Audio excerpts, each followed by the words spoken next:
Students welcome back.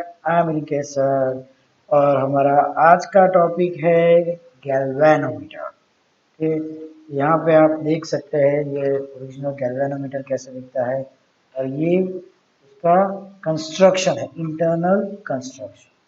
ठीक है, तो हम सबसे पहले उसका कंस्ट्रक्शन देखेंगे और फिर उसका work. Let's start with the construction of galvanometer. Now, in galvanometer, a coil of thin insulated copper wire is wound in a light rectangular frame.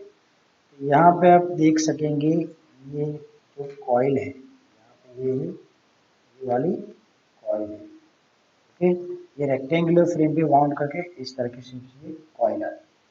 This frame is pivoted between two almost frictionless pivots. Okay, तो यहाँ पे आप देख सकेंगे it is pivoted between two frictionless pivot. इस pivot की वजह से वो फ्रीली रोटेट हो सकेंगे। Okay, between the two cylindrical pole of permanent magnet. Okay, तो ये जो है नॉर्थ पोल और साउथ पोल, ये दोनों हो गए परमानेंट मैग्नेट। ठीक है, इसके बीच ये कॉइल रखी गई है। Okay. A small soft iron cylindrical core is placed at the axis. तो आपको एक्सिस पे ये दिखेंगे सॉफ्ट आयरन सिलिंड्रिकल कोर रखी गई है। इसकी वजह से क्या होगा, जो मैग्नेटिक फील्ड होगी that will be uniform radial magnetic field. और सिलिंड्रिकल मैग्नेट क्यों रखे गए, तो उसका रीजन बताता हूँ। सिलिंड्रिकल मैग्नेट की वजह से जो मैग्नेटिक फील्ड और जो कॉइल का एरिया वेक्टर है उसके बीच का angle it will be always 90 degree. Okay, let me show.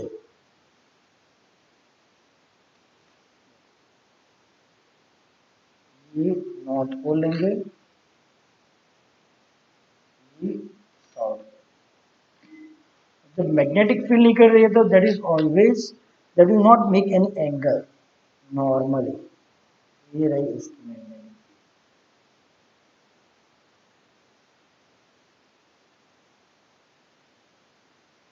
इस तरीके की मैग्नेटिक फील्ड आएंगे। ओके, तो मैग्नेटिक फील्ड इस तरीके से होगी। तो अभी क्या होगा, जब कॉइल होगी, बीच की जो कॉइल होगी, सपोज वो कॉइल की डायरेक्शन ये वाली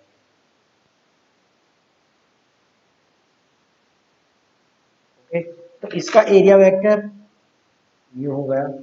ठीक है, और ये इसकी मैग्नेटिक फील्ड की डायरेक्शन। तो उस टाइम पे क्या होगा, ये वाली जो मैग्नेटिक फील्ड है, ओके, ये वाली that will be the effective.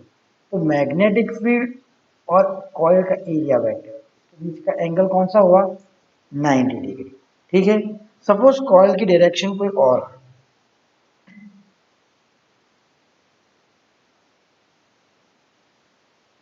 मैं ले लेता हूँ कॉइल की डायरेक्शन,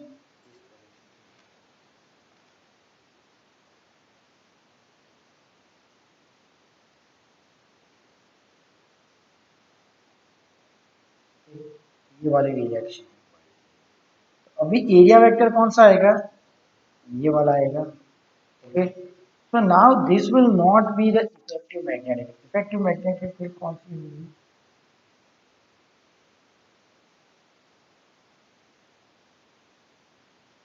तो ये वाली जो मैग्नेटिक फील्ड आएगी, ये एरिया वेक्टर है उसका, ये वाली जो मैग्नेटिक फील्ड आएगी वो इफेक्टिव मैग्नेटिक फील्ड। इसकी डायरेक्शन हम लेंगे और ये एरिया वेक्टर की, तो ये फिर से 90 डिग्री होगा।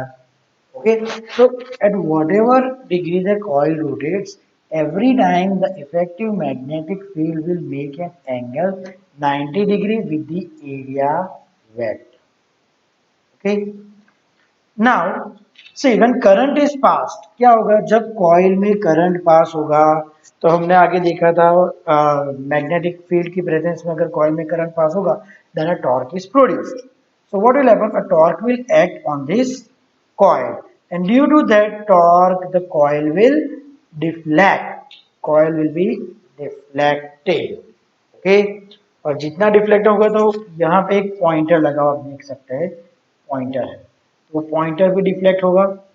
ओके, जितना ज़्यादा करंट होगा उतना डिफ्लेक्ट, टॉर्क ज़्यादा होगा उतना डिफ्लेक्शन ज़्यादा होगा, तो उस डिफ्लेक्शन से हम करंट फ्लोइंग फाइंड करते हैं। ठीक है, तो ये रहा construction of galvanometer. Okay, you just have to remember that in galvanometer, a coil of thin insulated conducting wire is used, that is wound on a light rectangular frame. This frame is pivoted between two frictionless pivot. It is placed between two cylindrical poles of permanent magnet, so it can freely move in the region.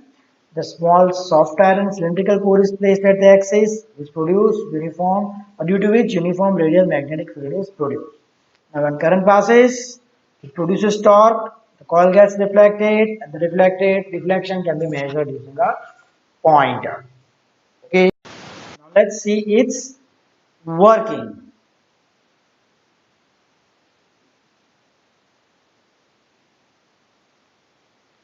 Now when current flows,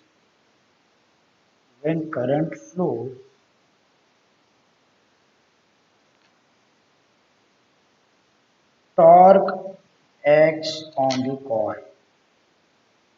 okay, जब current flow करेगा torque आएगा, तो torque की formula क्या है, N I A cross B, मतलब N I A B sine theta.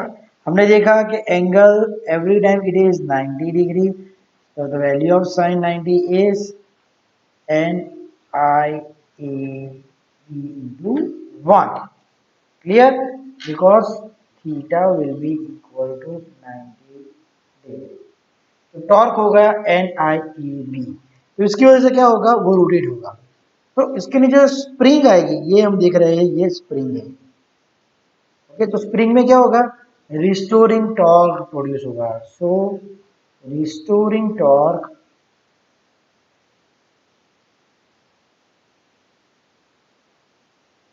Is produce due to spring when the coil rotates।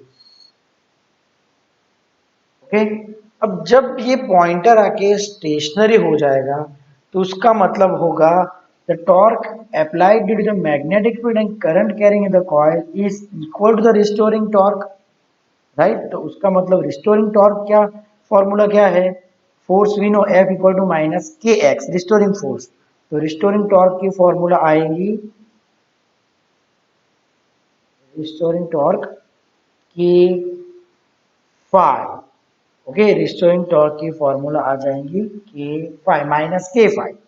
Okay, तो magnitude हम ले लेंगे के फाइव, तो इसका मतलब क्या होगा, ये दोनों सेम हो गए, वन और two. So from one and two N I A B that is equal to K phi. Okay, तो जो डिफ्लेक्शन है फाइव हो जाएगा N A B by K into I. यहाँ से हम बोल सकेंगे deflection is directly proportional to the current flowing. Okay, और हम इस तरह से भी लिख सकते हैं phi by I that is equal to N A B by के, ये स्मॉल के है, कैपिटल के नहीं है। ओके, तो फाइव बाई आई को हम बोलेंगे sensitivity of galvanometer, this shows the sensitivity of galvanometer।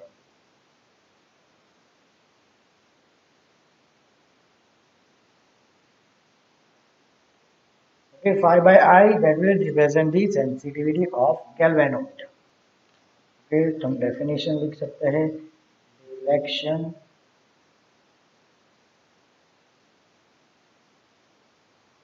produced for unit current is the sensitivity of galvanometer।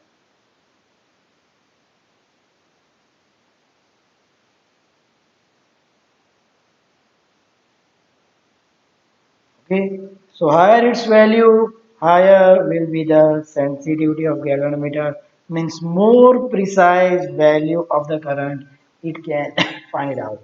If you want to increase the sensitivity of galvanometer, then use stronger magnetic field. अगर sensitivity बढ़ानी है तो stronger magnetic field use करनी पड़ेगी. Clear? So this was about galvanometer, working of galvanometer. Just note it down.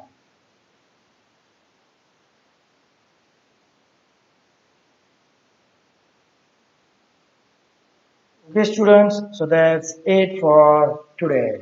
In our next video lecture, we will see conversion of galvanometer to ammeter and wattmeter. Okay, thank you.